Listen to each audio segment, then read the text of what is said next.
5, 4, 3, 2, 1. Ladies and gentlemen and in-betweeners, on this week's On the Rocks Live from Home edition, we celebrate all that jazz with 9-time Grammy nominee, saxophonist Dave Koz, and Billboard Chart Jazz singer favorite Jonathan Karrant, and me, your favorite host with the sassy most. So raise a glass and let the drinks begin.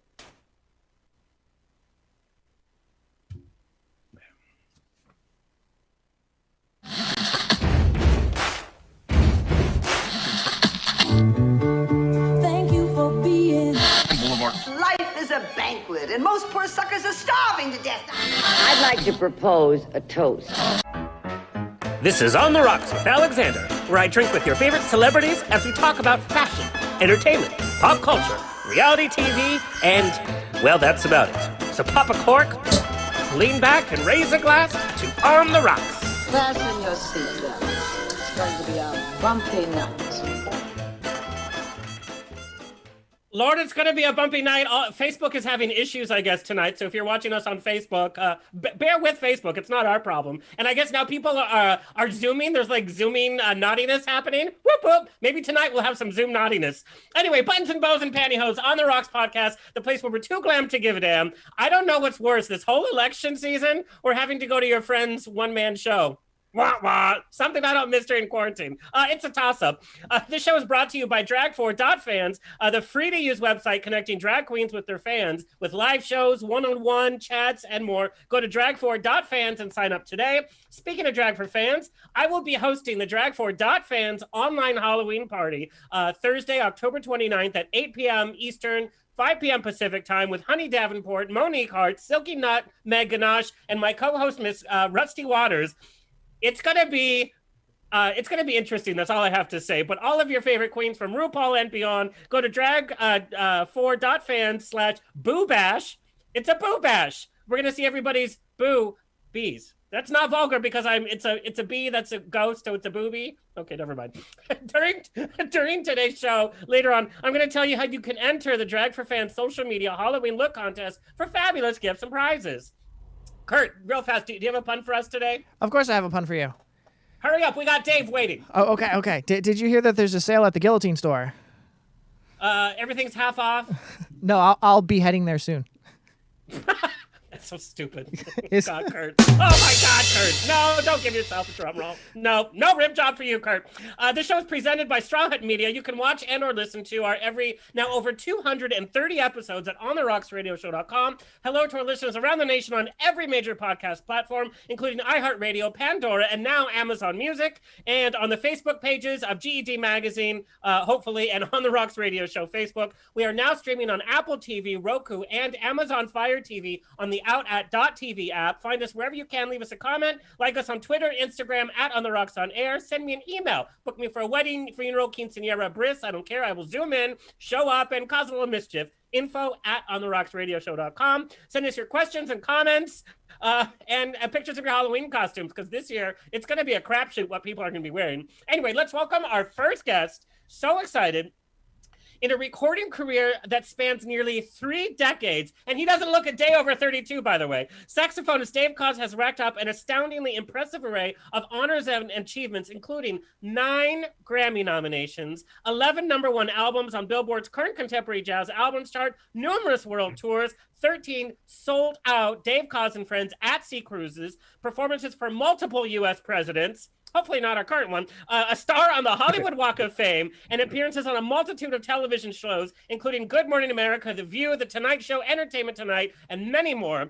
He's a platinum-selling artist, also known as a humanitarian, entrepreneur, radio host, and instrumental music advocate. And his latest album, just released, called A New Day, we all could use a new day, by the way, comes out almost exactly 30 years to the week after his very first album came out, and it's his first album of original material in 10 years and his 20th overall album. And this whole album was conceived and recorded under the umbrella of COVID-19 with the express purpose of providing some musical comfort in these extremely uneasy times and making these uneasy times a little bit more handsome and easy on the eyes. Please welcome Dave Koz. How are you? That was the best That was the best introduction of all time, Alexander. I'm going to charge you. I'm going to tape it and refer back to it multiple times every day. So thank you. Are you kidding? I have even deaf people are like, can you lower your voice a little bit? You're a little loud. I love your setup, by the way. Oh, thank you. Well, this is my house I'm in Northern California. I live in Los Angeles, but I have a little hideaway. Don't tell anybody. Sausalito. A place called Sausalito, California, and this is my little place up here. And I should clear this up because I want to make sure that you know that no president in the two presidents that I played for was Trump.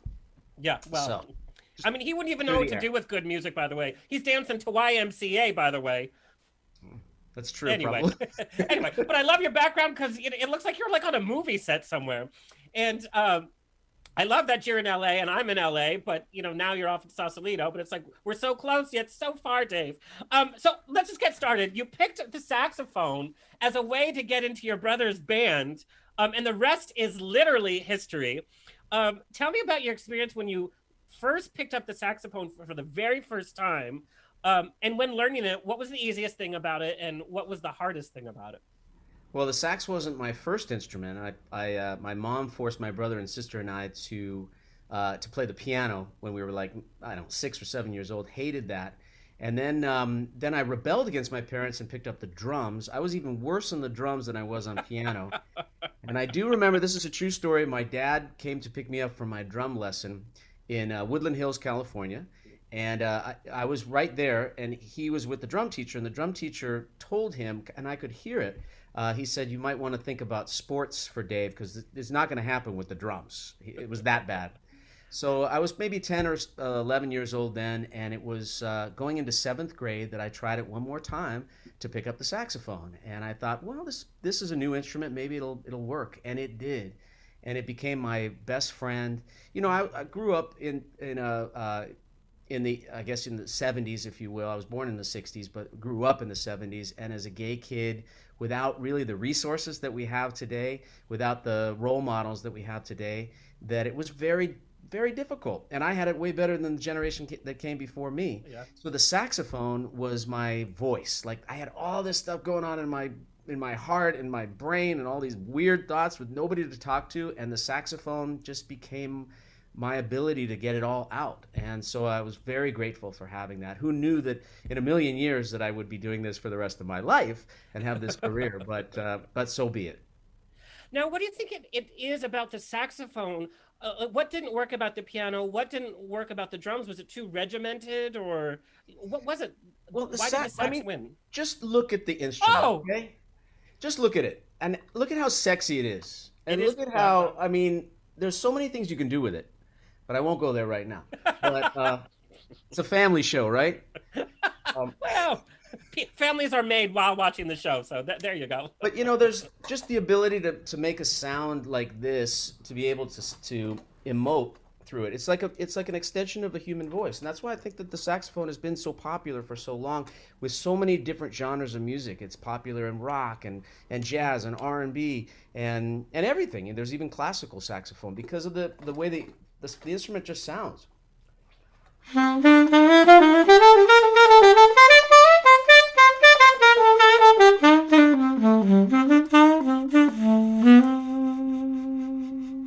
Or a little something like that. I think I just wet myself a little bit.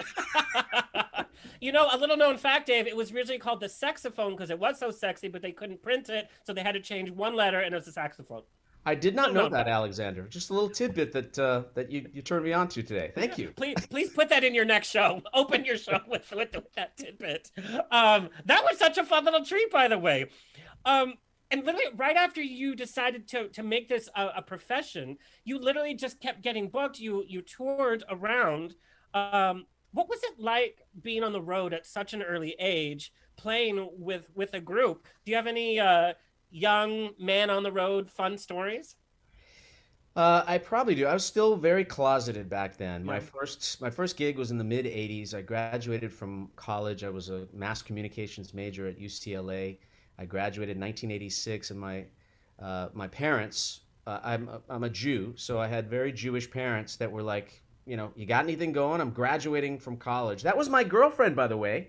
That was That was my your prom girlfriend in pic. college, and she was awesome. She's still a very good friend of mine. Her name is Lisa, and she'd get the biggest kick out of seeing herself on your show right now.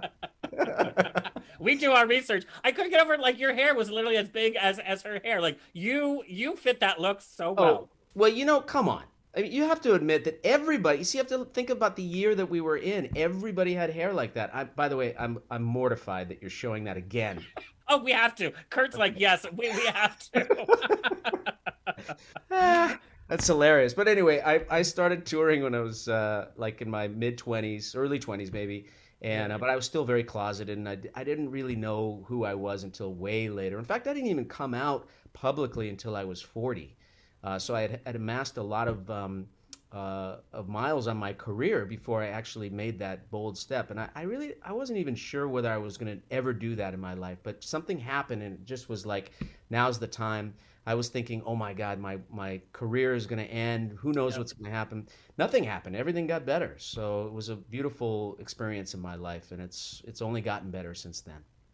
We talked to Ty Herndon, who's from the country music world, and he came out later in life as well. And he thought it was going to be this whole drop off with fans, and it kind of enriched the whole experience. And he felt that it made him feel closer to his fans because now he could be honest about who he was and perform.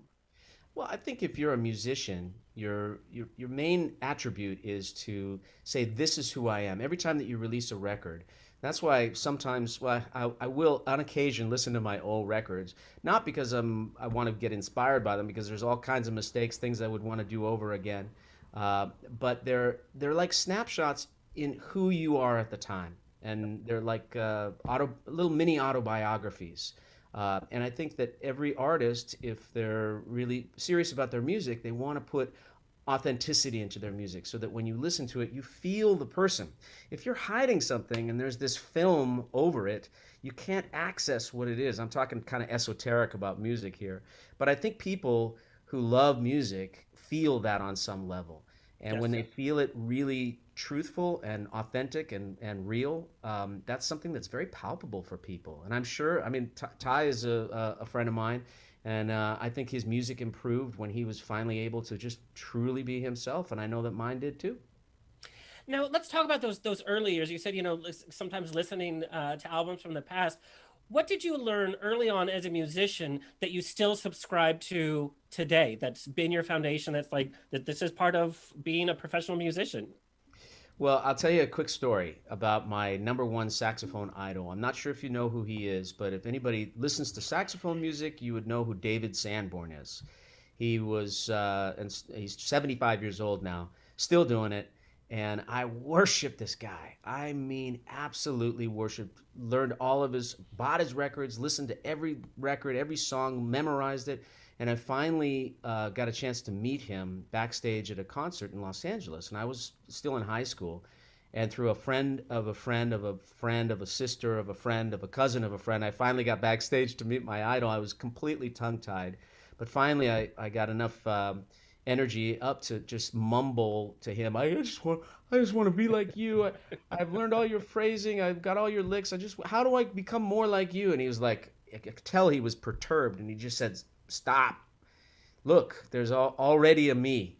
You just let me be me. Hopefully I've got some more years to do that. And you just find you and be you. And it always stuck with me as the best advice that you could give to any artist, because that's really what we're talking about. Is you can't mimic somebody and have a career. Right. There already is that person. So you have to find what's essential and what's unique about yourself. And whatever art you're doing, whether it's painting or dancing or whatever, it's finding that unique thing that you can give that nobody else can give. And so I credit David Sanborn with that wonderful advice. And by the way, we became friends and colleagues later on in life. I got up the nerve to ask him on tour in 2016. We did that.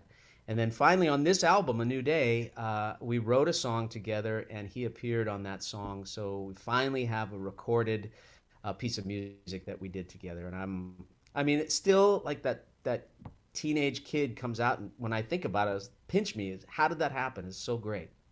Well, and what a remarkable album for him to be on. When we're talking about 30 years from your first debut album, um, I mean, that's just the circle of life, and what a testament to your career, and what a special moment.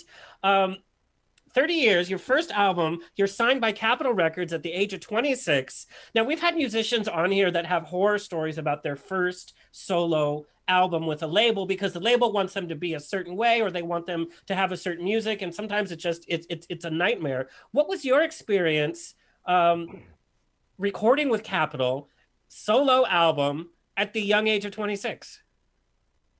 Well, there were no expectations, absolutely no expectations. I was signed by a really wonderful, legendary music business person by the name of Bruce Lundvall.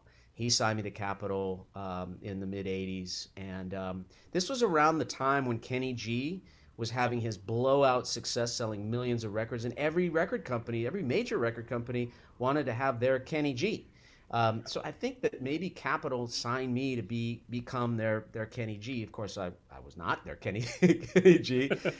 So I don't even think that they knew what to do with me in the early stages. But I was just making this music that felt very real to me and very natural to me without any expectations.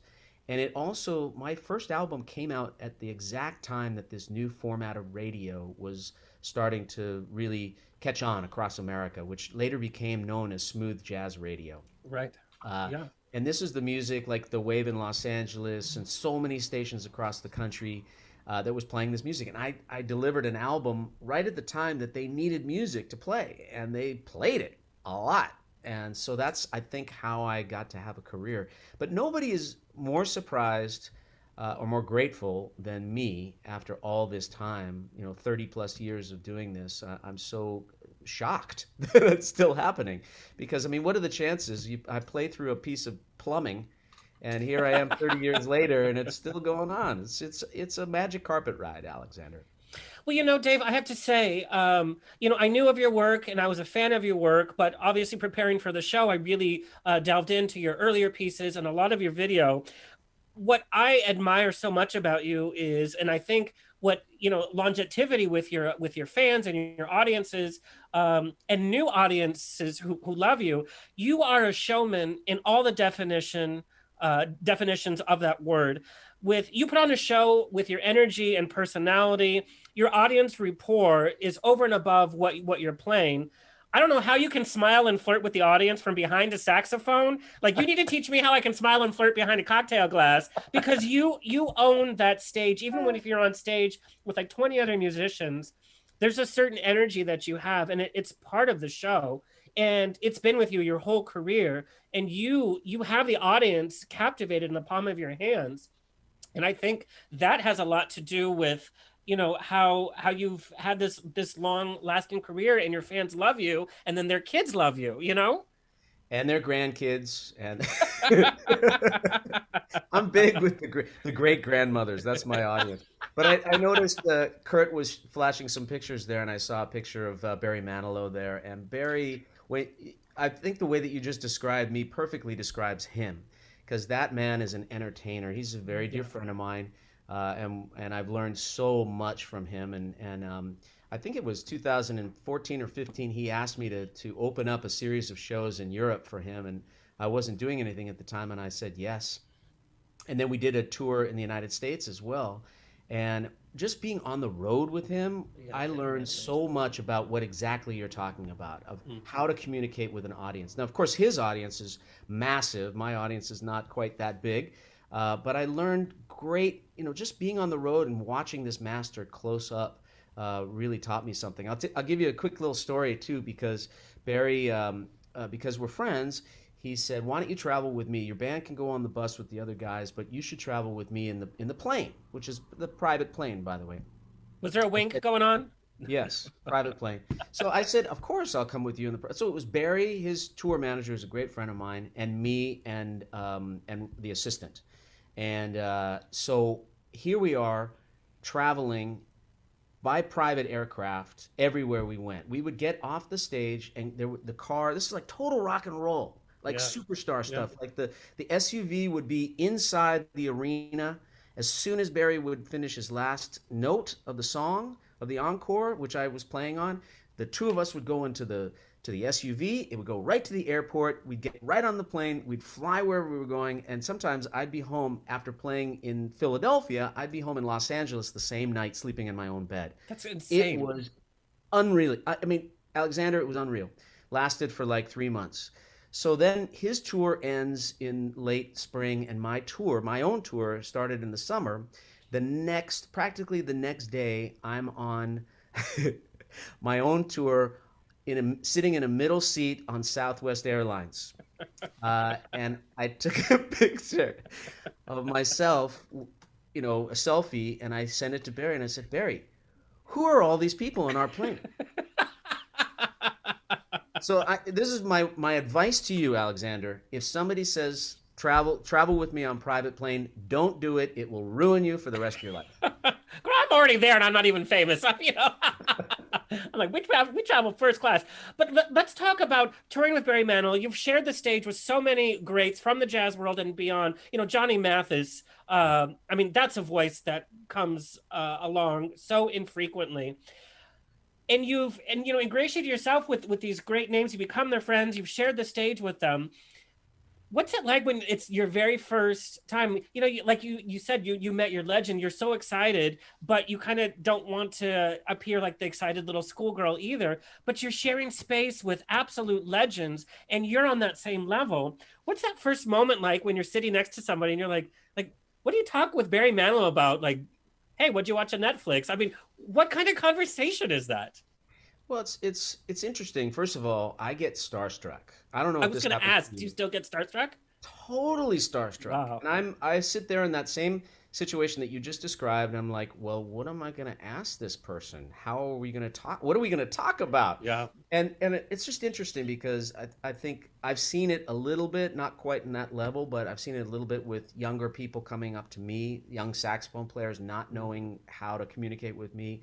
And I think anybody that's a human being tries to make the other person feel comfortable.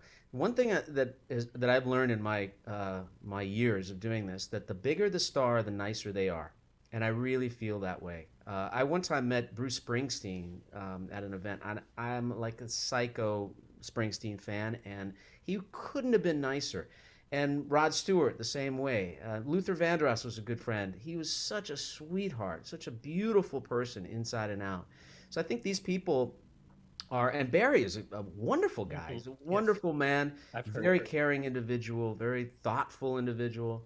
And so, yeah, these people they do have big egos oftentimes, because you have to have it just because you're a massive international star. But I think at the core level, these are very good human beings. And so what to talk about? Whatever comes to mind, really. Well, I think that really comes from the legends that are veterans in the industry. We see on this show, we'll have MTV, CW stars, and the comparison of how they kind of act in studio behind the scenes. And then you have an Academy Award winner like Shirley Jones come in. And like, to your point, there's such a disparity of the nicety and the professionalism of a legend as compared to some of the young up and comers that maybe didn't have to work as hard, or, didn't put in all the hours. And now with social media, they're a star without really kind of having to work on their talent. I do find that the bigger the celebrity, the nicer that they are. And I think, first of all, you have a beautiful show. Your personality comes through.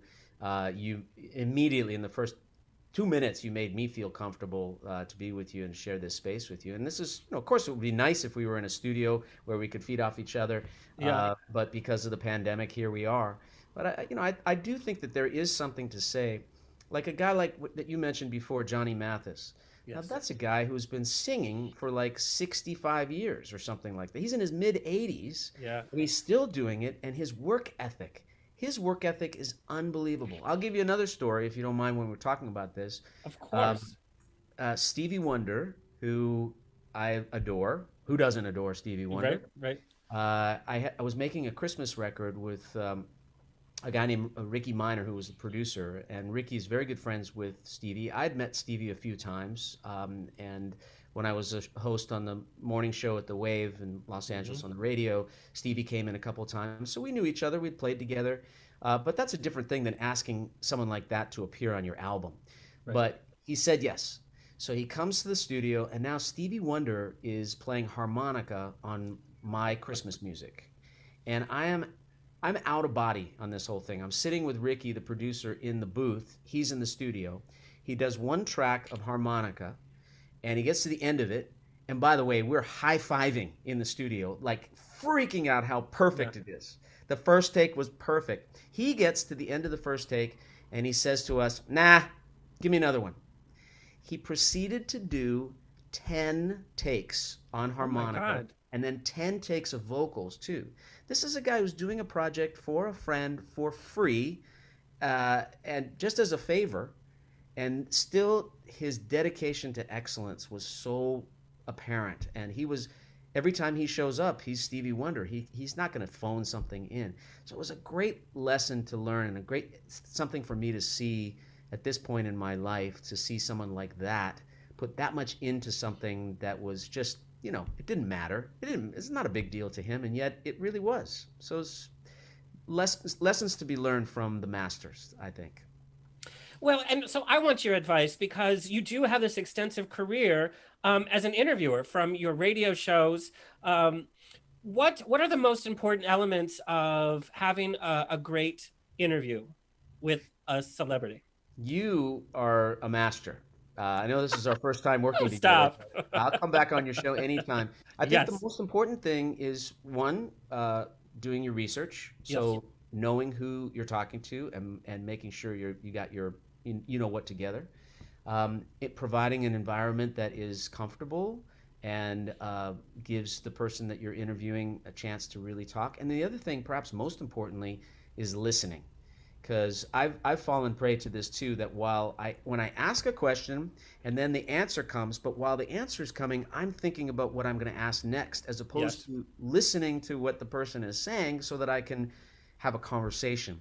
So on the radio shows that I do, that's my goal. And I've hosted a syndicated show for over 25 years, and we've had everybody on that show. And I think that the reason why it's lasted this long is because the conversation is really about two artists, two musicians talking together, as opposed to an interviewer and an artist. And I think that sort of special conversation, not always special, but most of the time it is really wonderful. There was a time when I was interviewing George Benson, who I just worship. I love George Benson. And this was an interview that was on the phone. So he couldn't see me. And I'm sure his publicist said, "You got this radio interview." We handed the phone to George, and I'm talking to him.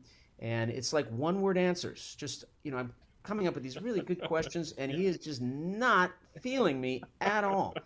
And then about 3 minutes in, he says, "Is this the Dave Koz that plays the saxophone, Dave Koz?" And I said, "George, it's me. I have a radio show every weekend. You're my guest this weekend." And then I could not get the guy to shut up.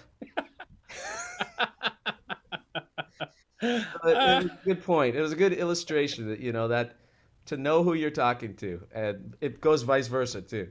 Yeah, for sure. But I think that those listening skills, like I said, I've seen so many of your performances, and thank God for YouTube. You can enjoy those performances over and over. Some of your live performances where you're the featured musician, but then there's performances where you're you're with 6 other instrumentalists that are all solo performers in their own right. And you do such a great job of listening for when it's your highlight to come out, but you also mix and blend so well, which, a stage full of solo performers is very hard to do, but listening, I think, is the biggest key. Well, let me just say real quickly about that. I think our format, our genre, jazz as a big umbrella, and there's a lot of kinds of jazz under that umbrella, but jazz is, by its very nature, a very collaborative field, of a very collaborative genre. So I think most of the artists that are in this genre are naturally born collaborators that welcome that thing. If there wasn't collaboration, I know who I am. I would end up doing the same crap over and over and over again. So collaboration is sort of a way that it's a kind of insurance policy that allows me to find new ground to work with, because somebody comes in with and it can happen in songwriting, it can happen in performing, whatever. Somebody comes in with their thing, and I come in with my thing, and you just try to meet somewhere in the middle. And wherever this is, wherever the middle is, that's the juicy part. That's the excitement that really appeals to me. So I'm really into that, and will probably, hopefully, forever be. And thankfully, there are other people that are into that too. Let's talk about the future of jazz. You know, in today's age, everybody is a content producer now. You can record an album and not even have to be in a studio. You can record on your phone. You can put it out on YouTube, SoundCloud, Spotify. There's so many resources for everybody putting out music, whether or not they should. Some of my friends, you know, it's like my friend's like, oh, I made an album. You're like, oh, goody. But there's all these blending of sounds now. What do you think the future of jazz is? Do you see younger generations taking places of older generations in terms of jazz appreciation, attendance at jazz concerts, well, pre-COVID? Well, I will tell you that there's one band, there's a couple of bands. The short answer is yes. I mean, big time yes. There's a band called Vulfpeck with a V, Vulfpeck. That's a bunch of 30-year-olds out of Michigan originally that are playing basically the kind of music that I make, maybe a little bit more funky and a little bit more raw, but it's still instrumental jazz funk. And these guys have gotten so huge, and I've infiltrated them too. That's this part of my career. I call myself the infiltrator because I just want to explore new things. And so Vulfpeck, I got to know these guys through their guitarist, whose name is Corey Wong. And Corey is as well doing amazing solo work, huge success, huge worldwide success, and playing instrumental music. So Corey invited me to be a guest at Vulfpeck's show in New York City. Guess where they played and sold it out? Madison Square Garden. Oh my God. There were 18,000 kids in Madison Square Garden. I'm talking about 20-something kids. Wow. Like freaking out over jazz music. So it really is possible, and these kids that are making the music are doing wonderful things. There's a band called Surfaces, which are two like surfer dudes. I have crushes on both of them. I've never met them before. I want to infiltrate them, if you know what I mean. But we love a good surfer. I was born and raised near Laguna Beach. And but they're making basically they're jazz musicians, and they are incredible, and the music is awesome, and they have huge numbers of, I mean, they're millions and millions of fans. So I think that jazz music is very alive and well, and in these kids' hands, I think that there's some really exciting music that's being made too. Dave, how is Dave the musician the most different than Dave the person? Like when you log off tonight and, you know, you get in your pajamas or whatever you wear to bed. How are you the most different than what we see on stage? I think that if people see me on stage over multiple concerts, they think that I'm a real, like, this crazy, outgoing person that just loves the attention and loves being in the spotlight and loves all of the craziness. You know, that kind of person. In reality, I am so happy to be quiet. I don't mind my alone time. Usually when I'm up here, especially in quarantine, I spend a lot of alone time. I love to chill out and listen to music and read. And, you know, I think I'm in my heart. I love both aspects, and I love being able to be that show person as well. I love that side of me. But in reality, I think I'm probably more of a quiet person, someone that really enjoys alone time. And so, but I think the balance is really key. If I only was doing the alone thing, I think that would drive me crazy. And if I was on the road 360 days a year doing shows, that would drive me crazy. So I think it's important to have the balance. Well, and I know you do those cruises. I did On the Rocks for Vakaya Gay Cruises. We did the debut cruise. That was my very first cruise, 7 days. I tell you, it almost killed me, from the nightlife to the booze to the boys. And plus, when you're representing your brand, and I mean, it's your cruise and they're sold out, there's not a lot of privacy there. That must have been exhausting because you always have to be up, because you're not just playing yourself as the musician and then you're playing the actual saxophone, but then it's your cruise. You have to represent the brand at every minute, whether you want to eat at the buffet by yourself or, you know, or you're just having an off day. Are those cruises exhausting for you? They are, but they're also incredibly life affirming. And I'm not sure if you felt this on your cruise, but there's a cruise for everything. There's a cruise Yes. for everyone. Themed cruises are back when there was cruising. We've had to cancel this year's and next year's, which killed me, by the way.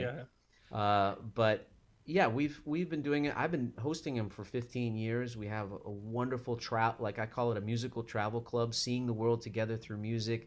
We've been all over the world, and it's like a floating jazz festival. Every nook and cranny of that ship has got music going on in it, and we have panel discussions and Q&As and special events and cooking classes and women-only events and guy-only events, and it's really a special thing because once you walk on that ship, you're not, even if you know nobody, you're not around strangers. They're your family members because you're there bound by your collective love of the music. And so I've just seen it so many times in this divided, extremely hostile world where Republicans can't even talk to Democrats, and gay people and straight people and old and young and every race that is represented too. Everybody for 1 week on our cruises gets along. They I just love that. really support each other. Even there's people that can be diametrically opposed to you in every other way. Yeah. Because of your shared love of music, you can find a bridge. And I've seen it so many times, and that's the part that really lifts me up. Even when I'm so tired and I can bear, I mean, I'm about 5 hours a day out of the 24 that I've, to quiet down and sleep. And yet I can't wait for the next day to come and be amongst everybody. So it's a very special thing. And I consider myself very blessed to have had that experience so many times and hope to have it again very soon. Yes. Oh, God. I don't know about soon, but we'll get back there. We're going to take a quick break, and when we come back, we are talking about Everything, A New Day, the latest album by Dave Koz, when we come back. And we're back. Okay, 30 years from your first album, A New Day, inspired, created during COVID. Besides the obvious being quarantined, how was creating this album so different than anything you've ever done? Well, I never really had a purpose like this, quite in this way. So I was, like everybody, just minding my own business earlier this year. And all of a sudden, the reality of what was going on. I was in New York. Strangely enough, I was in New York in the second week of March on a writing trip to write songs just for the next album, not knowing when the next album would come or what it would be. I was just there to write music with my co-writers that live in New York City. And while this was going on, basically the world was shutting down around us, and it was very scary. And so I went back to Los Angeles after that trip. I cut my trip short to get out of there because that was the first sort of epicenter of the pandemic. And I came back to Los Angeles, and I was very freaked out, like everybody. I mean, totally freaked out. And I just started listening to my feel-good musical heroes. Lots of Earth, Wind and Fire, Tower of Power, Chicago, Grover Washington Jr., just stuff that made me feel good. And then it sort of dawned on me that, wow, maybe I have a responsibility here to do that for others. There's a number of people that probably look at my music as the way that I look at these artists. So maybe I should use this time to good benefit. I'd never made a virtual album before, but I thought maybe this is something I could try. Every musician is home. They're sidelined because they're not out gigging. So maybe this is possible. It's going to be totally different than I'd ever done anything like this before, but let me have a whack at this. And so with having that purpose, like I'm going to make music right now with the sole purpose of just making people feel better in this very, very difficult time. And that was basically my pitch to other musicians and other artists. And everybody said yes. Everybody said, how can I help? So the best musicians came forward. And when they sent me the tracks, because nobody was in the same room together, in the same studio, they would send the tracks, and the tracks would be like exploding with energy, this creative energy, because everybody wanted to give of themselves. And they were sidelined from normally playing, so they had a lot of music at their fingertips. And then all the guest artists. I mentioned David Sanborn, but we had Brian McKnight that came in, Bob James, legendary pianist, Michelle Indigio-Cello, one of the greatest bass players of all time, Marc Antoine, Rick Braun, these are jazz megastars. And the next thing I knew, we had this album out of nowhere. And it happened really quick and came together in a very cohesive way. When you listen to it, there's so much interplay amongst the musicians. It's hard to imagine that nobody was in the same room with each other. I was going to say, and because jazz, you're inspired by the moment, and it's there's some free form kind of atmosphere that's kind of there in the studio, and to not have that, and especially for jazz, it's not like it's a regimented, and then to have these sounds, to have your collaborators. It is such a special album of positivity, which we need so much. And I love that the title is A New Day. And thank God you were in New York, because we're actually going to take a look at the first song that was released. Beautiful, beautiful song. Vocals by Brian McKnight. And the video that accompanies it, it captures New York in such a beautiful way. It looks like it's a vintage video. It looks like it's a piece from some film, but then we see the COVID masks, and then we see kind of the emptiness of New York. It's such a juxtaposition. Yeah. It's so melancholy, but with belief that we will get out of this. And it really celebrates the beauty of New York, whether you've been there or not. You feel like you have by watching this video. So thank God you were there. So for our listeners and our viewers, we're actually going to watch the video of Summertime in NYC. But before we do that, we're going to play a little rapid fire. And also, I have to ask you, Dr. Norm's cannabis cookies, named after your dad, chocolate chip cookies. I'll not say no to a cookie. But then with cannabis, you started smoking pot when you were in junior high school? Okay, so Is that true? I've had 3 coming outs as of this week. Okay, you're getting the scoop because it just happened yesterday. I came out as gay, and then I came out as gray because I was dyeing my hair for like 25 years. I don't know why I did that. It was a bad move. But anyway, those were the first 2. And then the third coming out was coming out as, a cannabis company owner. It's our family business, if you can imagine that. My sister started it. My brother is her partner.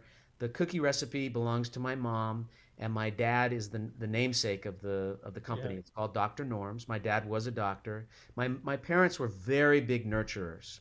Now, they weren't stoners per se, but I think that they would appreciate the healing properties of cannabis and what it can do for people. And I've learned so much how cannabis can really improve the lives of many, many people, specifically people my age and up with aches and pains and sleep problems and joint problems. There's really a wonderful way that it can help restore a lot of that for older people. But, cannabis can be enjoyed by everybody. And so the Dr. Norm's tie-in is that I named a song on A New Day after my dad and called it Dr. Norm. And this website called celebritystoner.com picked up the story. I read it. And the next thing I know, it's plastered everywhere. Dave Koz, cannabis company owner, stoner, talked about my high school, getting little baggies of weed.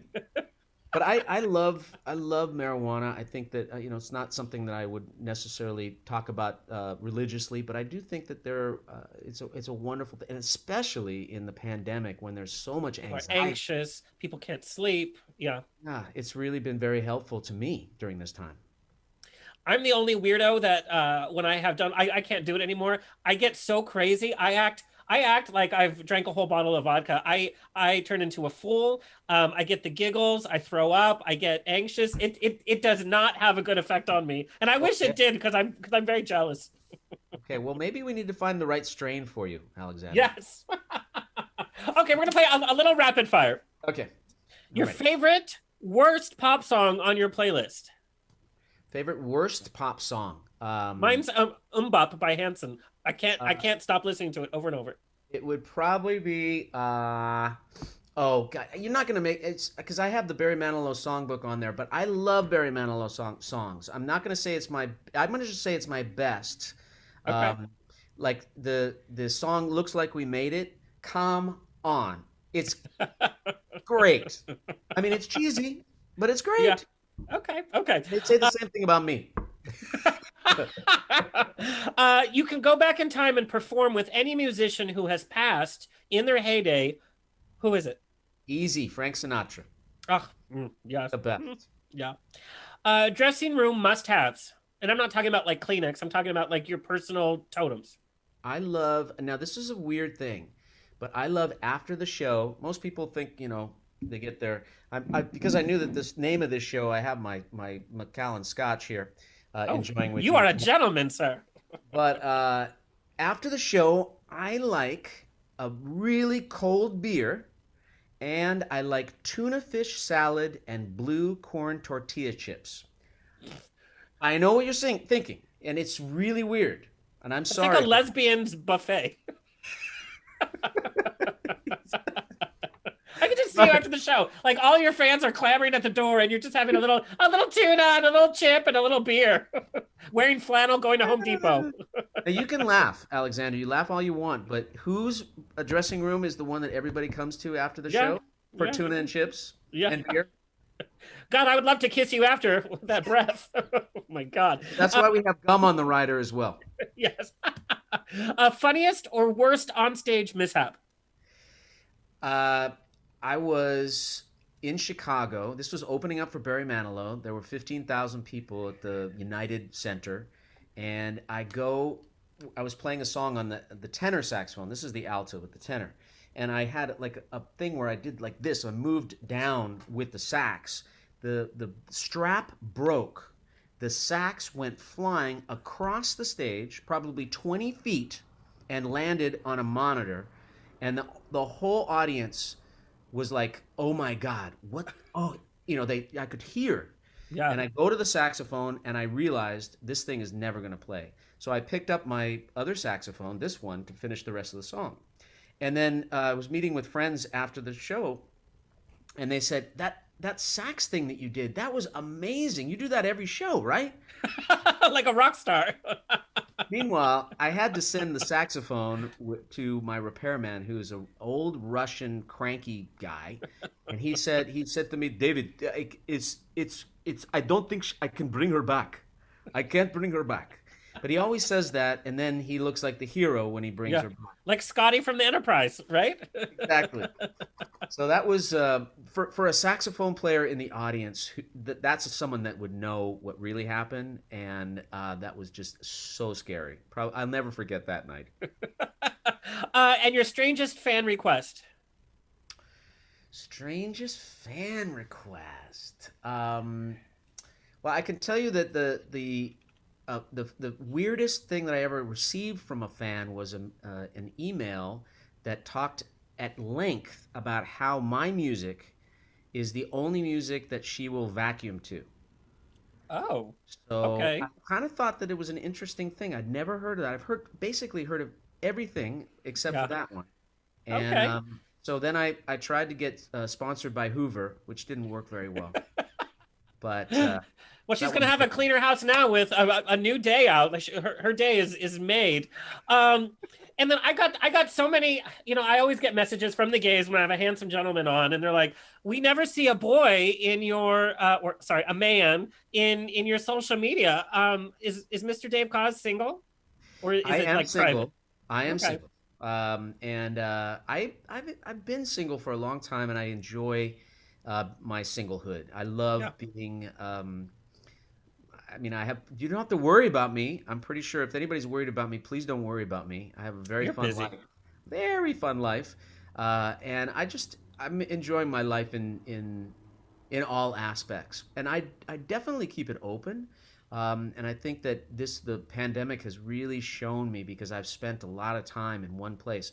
Normally, I am always on the go. There's maximum 2 weeks in one place. And so this has really been an interesting thing to see what this feels like to be more stable. And I think if I was having a more stable life for long periods of time, then a relationship would be very appropriate. So I keep open to it, for sure. All right. And where do you want our audience to find you, follow you, buy you? You can find me at my website, which is davekoz.com, davekoz.com. And if you are a social media person, Instagram is at David Stephen Koz, my full name, because somebody already had Dave Koz. Stephen with a PH. And on Facebook or Twitter, it's at Dave Koz Music. And whatever way you choose, love to hear from you. And by the way, I just want to say thank you for having me on your show. I appreciate this very, very much. And you're a blast to talk to. And I really thank you for having me. I enjoyed this so much. Oh, I look at all these pages we didn't even get to, by the way. So when we're actually heading back to the studio next week, it's been redecorated. When COVID lifts a little bit, and when you come back to LA, you are certainly going to come. We'll serve you some corn chips, beer, no tuna. I just can't. You draw the line at tuna. Yeah, I just can't. Anyways, for our audience, we have a treat. We are going to take a look and a listen to Summertime in NYC. And when we come back, we are chatting with jazz singer Jonathan Karrant. So stay tuned for that, but let's give a listen. Dave, have a good evening, and I hope we can hang out in real person soon, because we'll never shut up. I'm sure we won't, and I loved talking with you, and thank you again, and God bless. See you soon. You too. Bye, Dave. And Bye-bye. Kurt, take it away. Summertime in NYC.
Summertime in New York City, people chilling in the bar, people dancing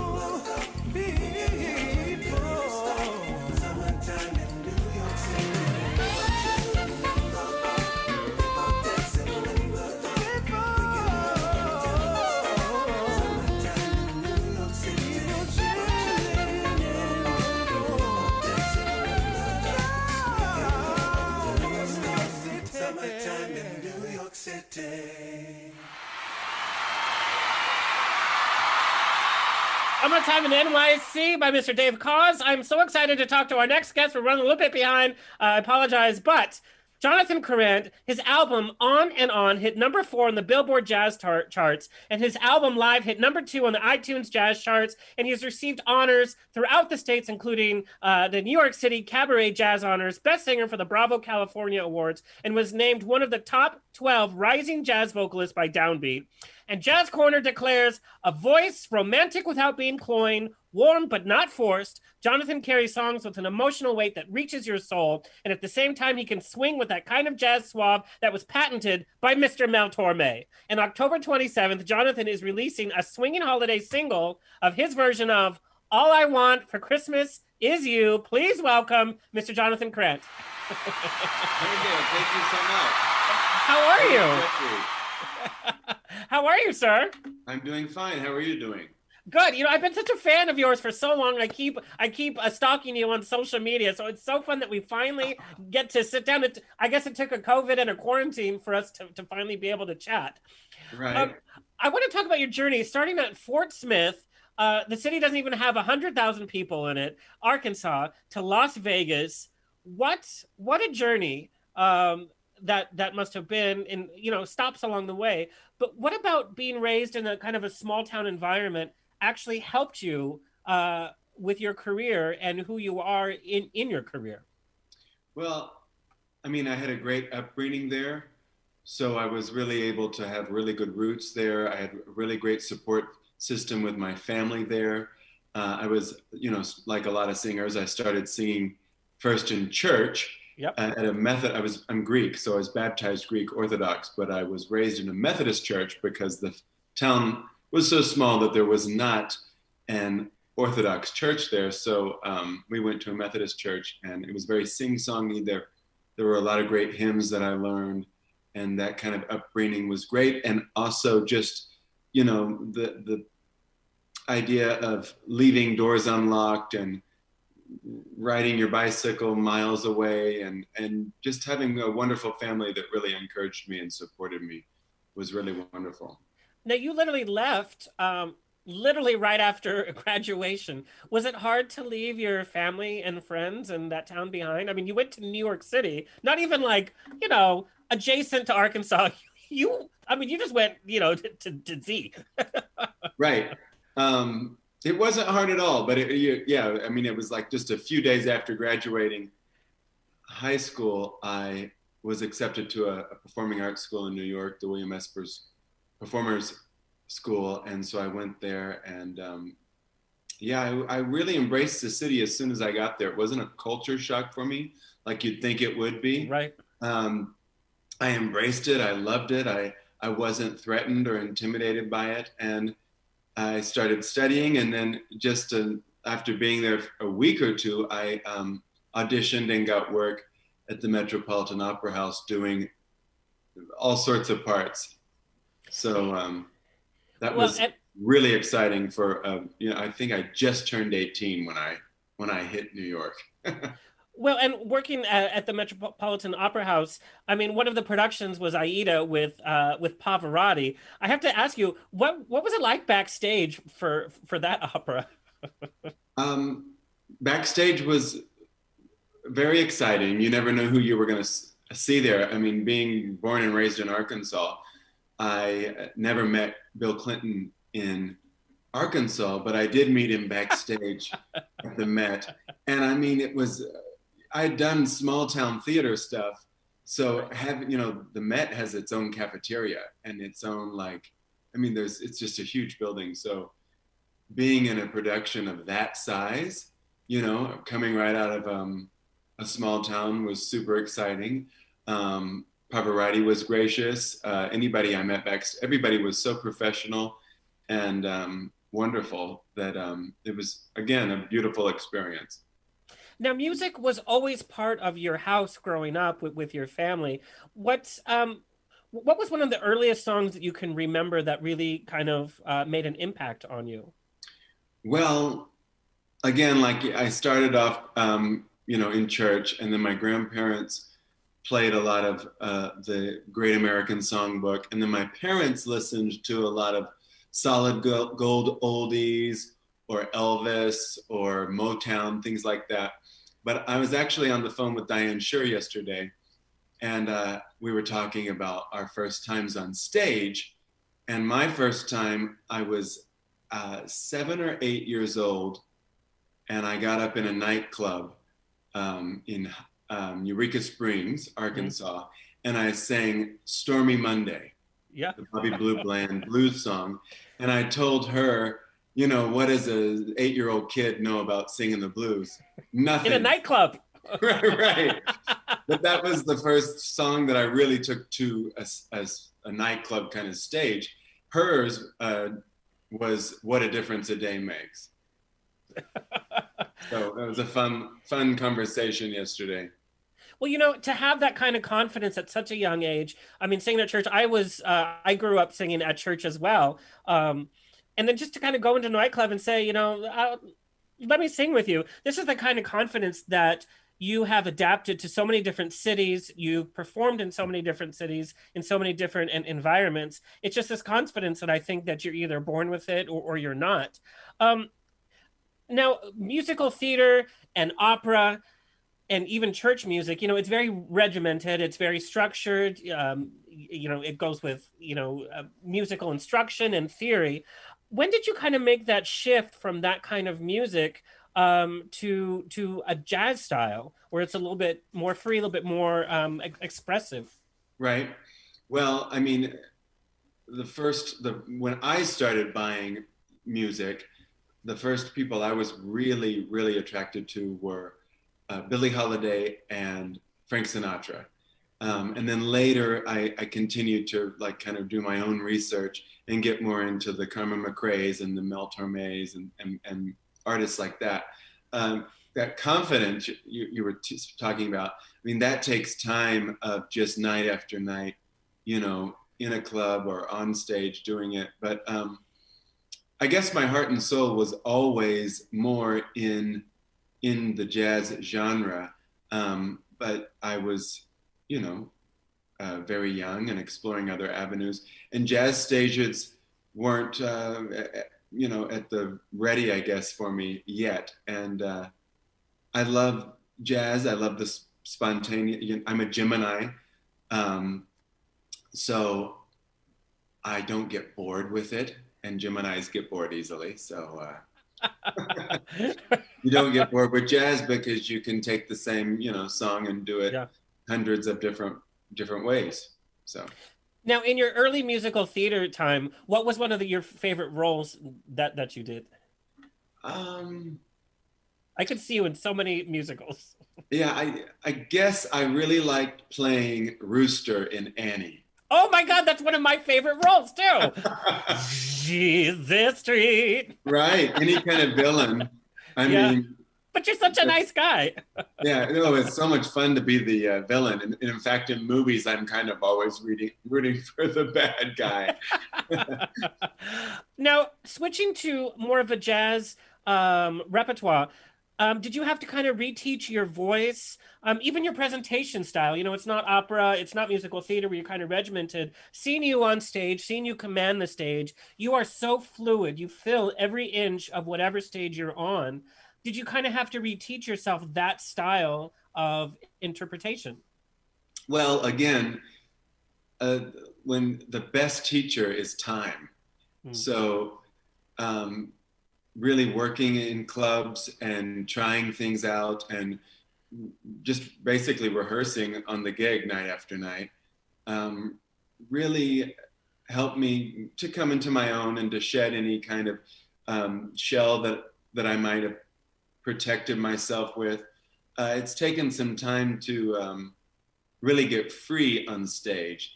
And I think that's probably the hardest thing, not just for me, but any performer, to really let go and be free on stage is a beautiful thing, but it's a challenging thing. Now, you haven't performed, you know, publicly since young age of 7. Do you ever get stage fright anymore, or how do you prepare yourself? You always seem so cool, calm, and collected, even if you're doing like a morning show for your live recording. You just seem so like a cool cat. Well, I think I'm pretty even keel as a human being, but I still get nervous if I do not, if I'm trying out things that I maybe am not 100% sure I'm gonna get all the lyrics. That can make me nervous. You know, if it's something that I have a really hip arrangement to and I haven't maybe studied the arrangement much, or or if I'm sometimes, you know, when traveling, sometimes I pick up a lot of guys, and if I don't have a rapport with them, or haven't known them for more than, you know, a half hour, Yeah. sometimes that can make me nervous. Like, are they going to have my back or not? Right. But that's all exciting too, you know, all that stuff in the moment. Well, and Yeah. I've seen your band, you know, especially with your live streams. You know, you have surrounded yourself with a good core group of people. Now, I know in your early career, you kind of did everything: supper clubs, lounges, casinos, weddings, probably bar mitzvahs, anything. What was Right. that define? That's what you have to do. You do. What was that? Yeah. And it's good practice too, It because, all you know, shapes you. Yeah. yeah. What was that defining moment where it kind of clicked and you're like, you know, I'm not just chasing after the event, I'm Jonathan Karrant. Like, what was that defining moment for you where you kind of took a breath and looked back and said, yeah, this is who I am. I'm this persona now. Well, I guess that's a good question. I guess that again comes with time and with building that confidence, and also building your career, building your following, your fan base, and establishing yourself in the world. You know, all of that kind of started to click a few years ago, and I'll sing at a wedding still, but yeah, that's not something that I would sought out really. And then from New York, you were kind of told to head to Vegas, and the rest is history. Vegas, in the few years leading up to COVID, it seemed that Vegas was kind of going back to that old school glitz and glamour with the residencies with these huge names once again. How has Vegas changed the most since your time on the scene? Well, when I first came here, I only stayed about a year. It was at the end of the recession, and then I headed to California, and then I came back to Vegas. It's changed a lot. The smaller rooms, it seems like people are really gravitating. You know, a lot of these, you know, when a lot of the older performers here say that the Cirque shows kind of killed live music here. But I think, you know, once you've kind of seen one Cirque show, you've kind of seen them all. No offense to Cirque shows, because I've seen a lot of them and I really enjoy them. But I really think that people over the past few years were gravitating to smaller rooms. They wanted that more of that live entertainment thing that you get when you're a little more up close and personal, rather than in a big stadium seated so far back that you might as well be watching it on YouTube at home. Also, the city has grown so much that there's a much larger local residency here of just people that of all walks of life. And so I think that the artists have changed too, because you have more of a mass of people living here looking for different things. There's also a performing arts center here that's one of the top 10 in the world, the Smith Center. Yes. And they've Gorgeous. brought a lot of culture here. And it's wonderful because there's artists that might not play a casino, but they'll come through and play a performing arts center. So all that, you know, and also, even though, you know, the Rat Pack is so, you know, yesteryear in a lot of ways, people that come here still look for that. They still They want look that energy, for that kind of retro, you know, vibe. And I think that the big casinos were starting to wake up to that, oh, people want that kind of like mid-century time of, you know, cocktails and music and dining, and, you know, so, you know, before everything closed due to COVID, a lot of that was coming back. And I hope once we're all past that, it continues on that avenue. Well, and I think in this age where we see so many performances that are lip synced, you know, even big names are lip syncing their own shows. it's such a delight to be in a room where there's actual live music, and especially jazz, because it's so free. You never know where a song is going to go. What I love about your interpretations is you don't do an impersonation of a jazz singer who has come before. Your versions of your song are so clearly your own, so distinctive, from the elements you add to it, to the melody lines that you've had, to the presentation. I think when I hear you do like a really classic song, they're so inventive and still so fresh, while maintaining that kind of classic jazz texture. What is your creative process when, how do you pick a song? And then what's your creative process to implementation to where we see it on stage? Well, thank you for that beautiful compliment there. I guess the process for me, first and foremost, it's all about feeling. And I try to pick songs that, even though I'll throw something just fun and goofy in there from time to time, I really try to pick things that are quality, that are timeless. The melody and the lyric is a strong melody and lyric. Something that's sophisticated and something that you can sink your teeth into and really do something with. But first and foremost, it's really about the story the song has. You know, I like it to really, you know, be like a little mini episode of something. And really, I try to focus on feeling, but then again, I do like to play a lot with the melody as well. So, but I try not to do it too much to where I get away from, you know, the meaning of the song. You've been able to perform in so many different places around the nation, also in Europe. What are some of your favorite cities to play, and why? Ooh, well, I mean, I love playing here in Vegas. I love my Vegas peeps. They are always up to stay out and have fun and party, and they're so appreciative of live music. I love playing anywhere on the coast of California. I love playing in New York because there's so many hip cats there. Yeah. So it's always a treat to be in New York. And it's sometimes I feel like you can do things and get away with certain, in the jazz world, certain things in New York that you might not always be able to get away with, especially if you're traveling and you're on the road and you don't quite know your audience. I feel like in New York, in the jazz world, kind of anything goes, and they really appreciate if you can throw something at them that's really obscure, and if you've kind of trumped them or stumped them on something, I think they really actually get a kick out of that. I love actually going back to my hometown and performing, because I can perform to all the people who knew me when, and kind of let them know what I've learned and what I've been doing and where, you know, how far I've come or whatever. Actually, like my old theater teacher comes to see me when I play there.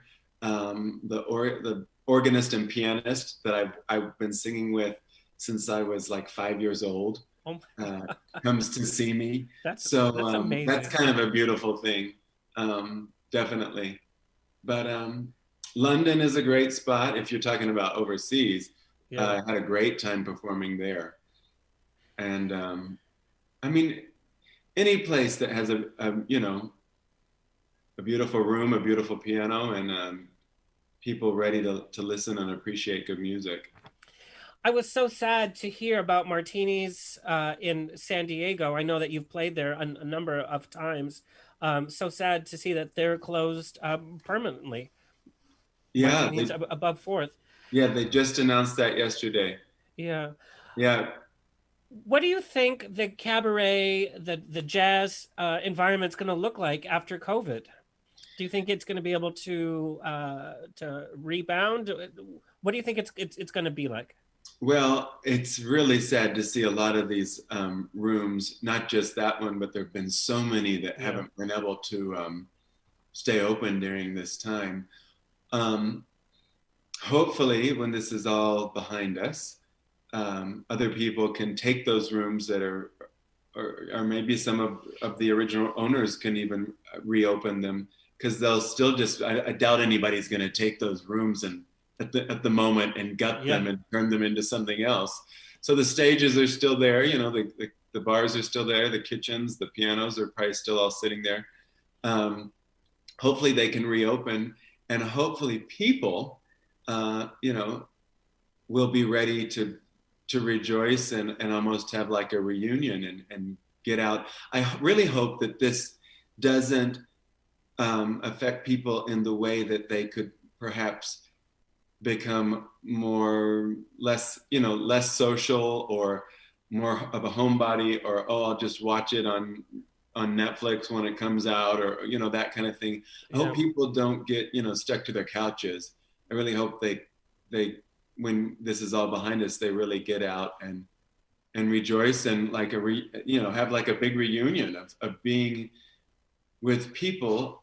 And I think humans are going to want to do that. I really do. Well, and you've had to adjust your performances. We've seen your live streams. I've seen your live stream, you know, from a living room. And it's been a treat for me to be able to see you on a regular basis that way. But it must have been hard for you to adjust, because you don't have the energy from the audience to feed off of. You're kind of in a dead air space, so to speak. You don't have your stage. Was it weird having to adjust to live streaming? It was definitely weird. And it took a few of them. I mean, I'm never quite comfortable doing them, actually. It took about 3 to me to really kind of get them.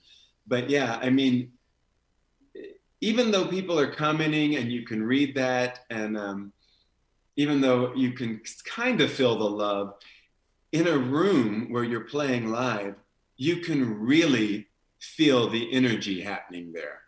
And of course you can hear the applause. Not that it's all about applause, but you can really, you know, when something's working. There's just something in the air where you can feel it. And so, yeah, you know, I get done having some kind of beautiful moment and think that it was really heartfelt and special. And then you finish the song and then you're kind of like, oh, well, you don't feel, it's not the applause. It's just which, don't get me wrong, those are great, but it's just that wave of energy that comes towards you, of being there live. So yeah, those were the first couple. I mean, were a struggle. It was also, you really, to pull them off well, you really have to think about how to do the sound, to get the sound right, to get the that's light almost impossible. Right. Yeah. So there were a lot of things that went into it to try to get comfortable and get into a groove. We're going to take a quick break, and when we come back, we're getting personal with Jonathan, and we're also going to take a look at No Moon at All when we come back. All right. And we're already back, Jonathan. See? Okay, so we got some questions from your fans. One of your fans wants to know is, how do you vocally warm up for a performance? And how do you vocally warm up for a performance when you're traveling and you're tired from the plane and you're in a different time zone? All right. Well, vocal warm-ups are something I don't really do. I sleep. Jonathan, you come from an opera and a musical theater background. My suggestion is always a good night's sleep and being plenty hydrated. That's really the key. And I do stretches for my body and even for my face. I'll do some stretches. Yeah. But yeah, I don't really warm up. The first song's the warm up, I guess.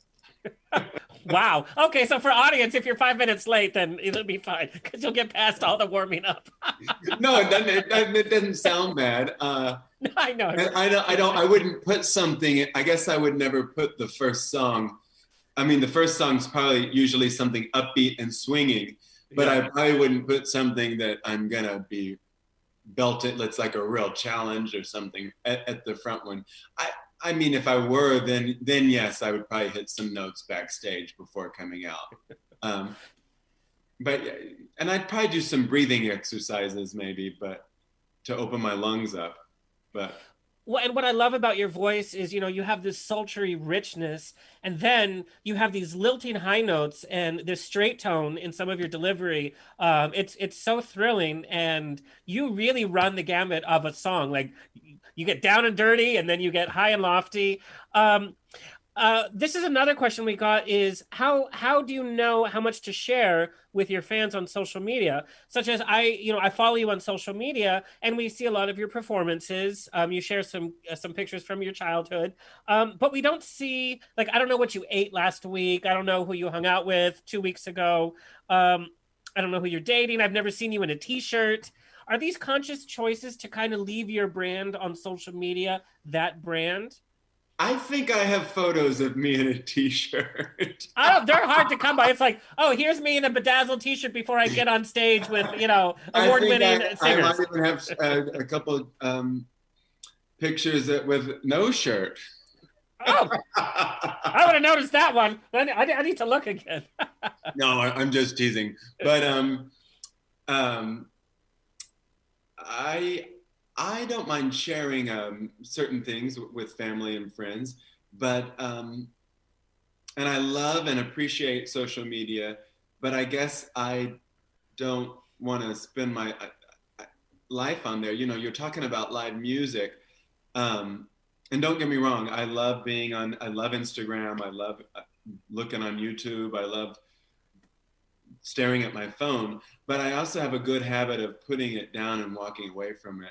And I really love, like we were talking about live music, I love being, with people or having a phone conversation or, a simple text back and forth is fine. But if we're going to really start texting like a whole conversation, then just give me a call. Yeah. So I guess I'm old school in that sense. And then you're talking about food. Food doesn't always photograph very well.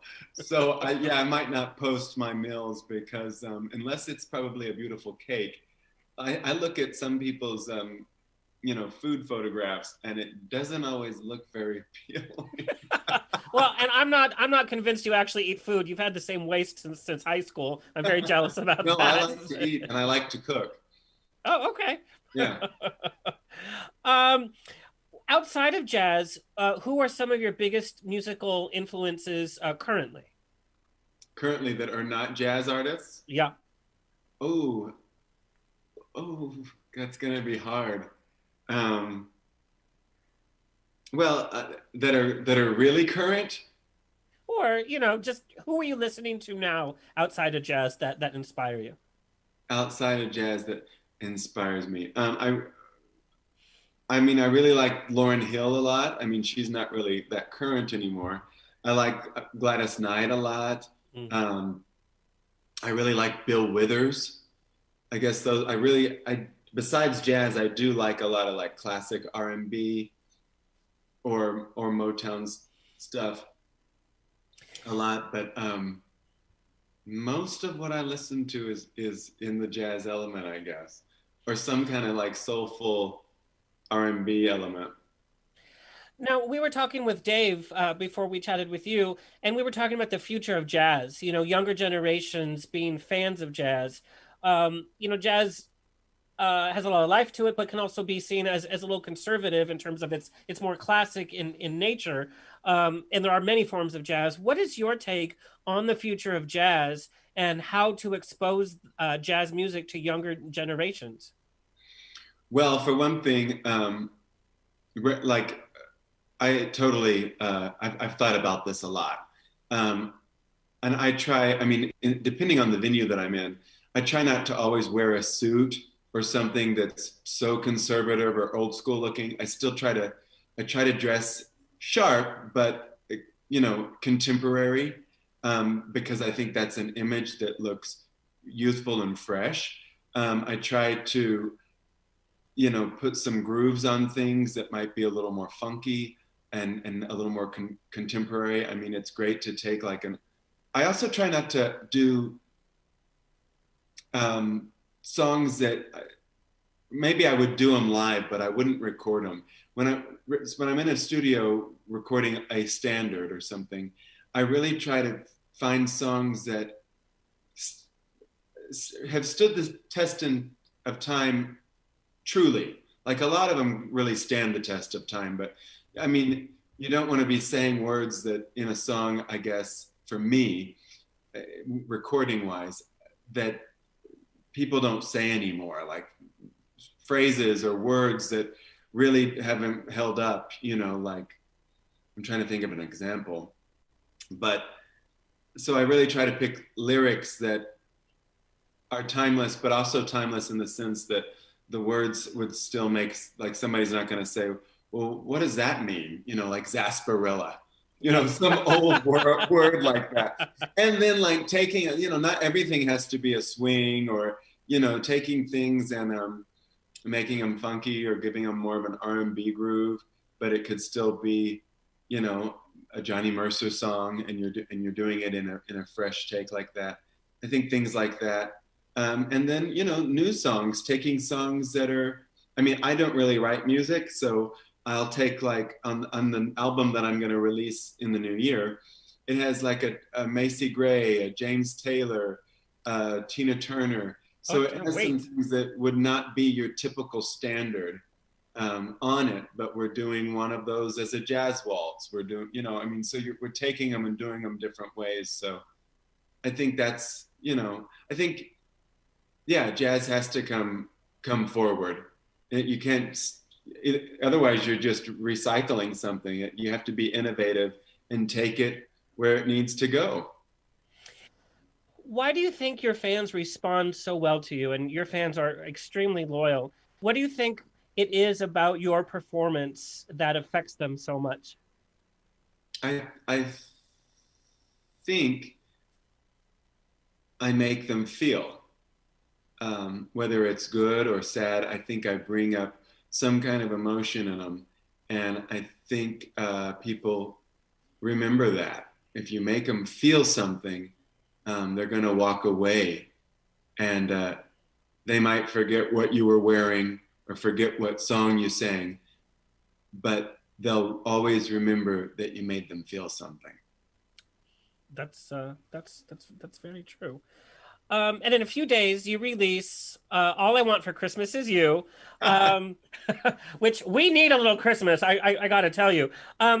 Why this song, and what can we expect from it? And it's really being released like in a week, right? Yeah, a week from today. It's already on pre-order, like on iTunes and all that stuff, but October 27th, it releases.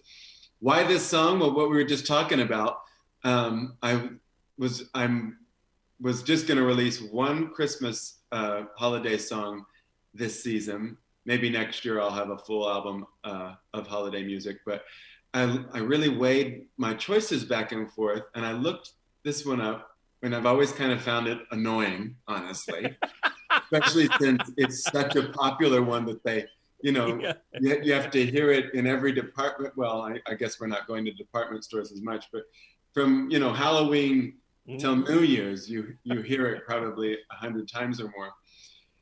But I did a little research on it, and nobody has done a jazz version of it. So we took it and we're swinging it. We're keeping it, you know, upbeat. But it's fun. It's swinging. It's got vibes on it. It features a Charles McNeil on saxophone. It's just a fun swinging version of it. So I hope that it's got more of like a classic jazz sound. So I think anybody could appreciate it, but I hope it gets a lot of play during the holiday season and on the jazz stations and things like that. Well, I can't wait because, like you said, I think it definitely is time for a new take on that song. Yeah, it really came out nice. It's fun, for sure. Okay, we're gonna play a little rapid fire. Are you ready?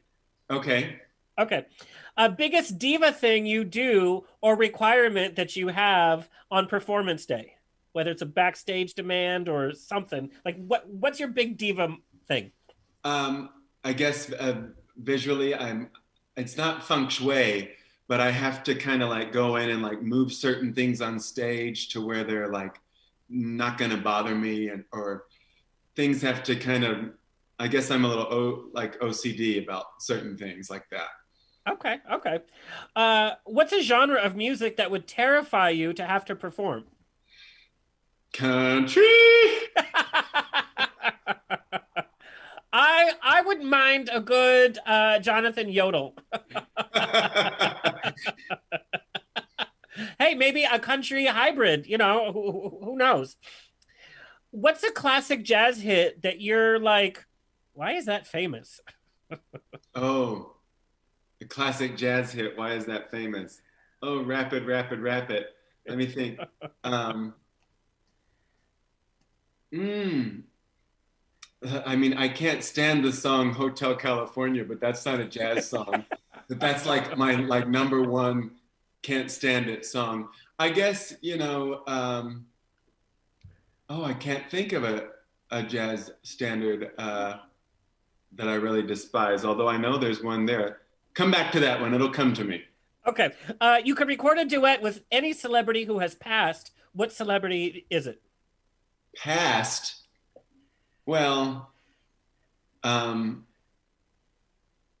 guess that would be probably Miss Nancy Wilson. Okay. Yeah. And I had the chance to meet her and hang with her, and she was beautiful inside and out. But and I saw her perform several times, but I never sang with her except for in her living room. What was that like? The first moment that you meet Nancy, and you want to say everything that has been on your mind for so many years. What were your first few minutes with her? Well, I met her a couple of times because I'd seen her live like 3 times, and I saw her live at one of her birthday shows that she did. So I kind of shook hands with her.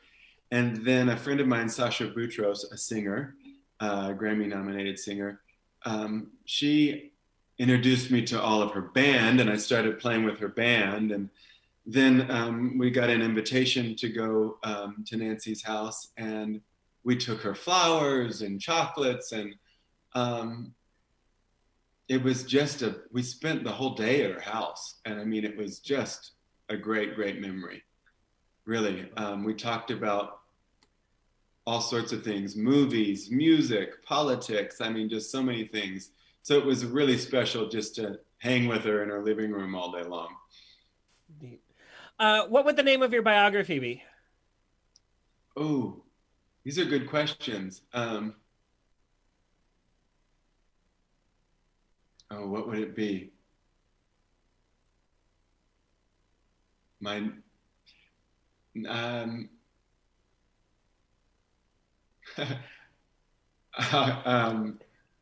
I'll see you next lifetime. I don't know. I'll get it right. I'll get it right sooner or later. Okay. Give me one more chance. Okay, since you couldn't answer me about the classic jazz hit, have you ever gone home with a fan after a show? Have I ever done that? I don't think I have. I should get on that, shouldn't I? Yeah. After COVID, I think that should be on your bucket list. All of a sudden now your fans are just going to be waiting at your stage door. Knock, knock. Okay, tell our audience where you want them to find you, follow you, everything. You can find me at jonathankarrant.com. All of my handles for Instagram, Twitter, Facebook, it's just at Jonathan Karrant. Look me up on Spotify, Pandora, iTunes is where the pre-order is for the holiday song. And I also released a single in September, did kind of a soul version of I'd Rather Go Blind, kind of a soul jazz version of that. I love that version. In fact, it's on my playlist. It has been my jam. It's crack open, a bottle of wine, and that is a good jam. Thank you. Yeah. So yes, but those are the, anywhere online, just Jonathan Karrant, and you'll find me. Thank you so much for joining us. Enjoy the rest of your quarantine, and hopefully we will be able to see you perform up front and in person. I hope so too. Thank you so much.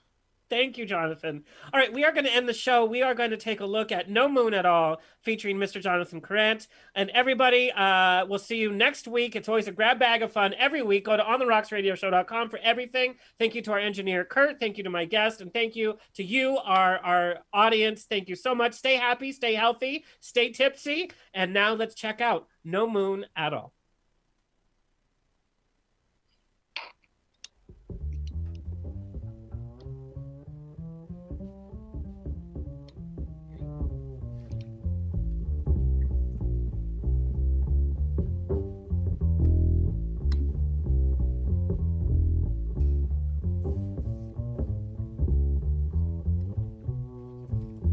No moon at all, what a night. Even fireflies have dimmed their light. Stars have disappeared from sight and there's no moon at all. Don't make a sound, it's so dark. Even Fido is afraid to bark. What a perfect chance to park and there's no moon at all. Should you want atmosphere for inspiration, dear, one kiss will make it clear that tonight is right and bright moonlight might interfere. No moon at all up above. This is nothing like they told us of. Just to think we fell in love and there's no moon at all. No moon at all. What a night. Even fireflies have dimmed their light. Stars have disappeared from sight and there's no moon at all. Don't make a sound, it's so dark. Even Fido is afraid to bark. What a perfect chance to park and there's no moon at all. Should you want atmosphere for inspiration, dear, one kiss will make it clear that tonight is right about moonlight might interfere. No moon at all up above. This is nothing like they told us of. Just to think we fell in love and there's no moon.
No moon at all, what a night. Even fireflies have dimmed their light. Stars have disappeared from sight and there's no moon. Don't make a sound, it's so dark. Even Fido is afraid to bark. What a perfect chance to park and there's no. Should you want atmosphere for inspiration, dear, one kiss will make it clear that tonight is right and bright moonlight might interfere. No moon at all up above. This is nothing like they told us of. Just to think we fell in love and there's no moon at all. No moon.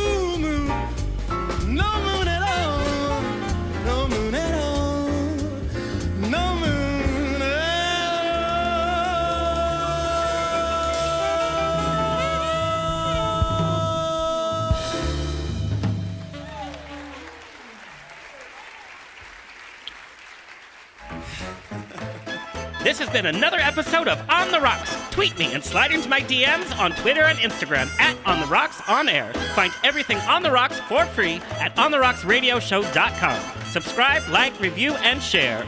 Until next week, stay fabulous.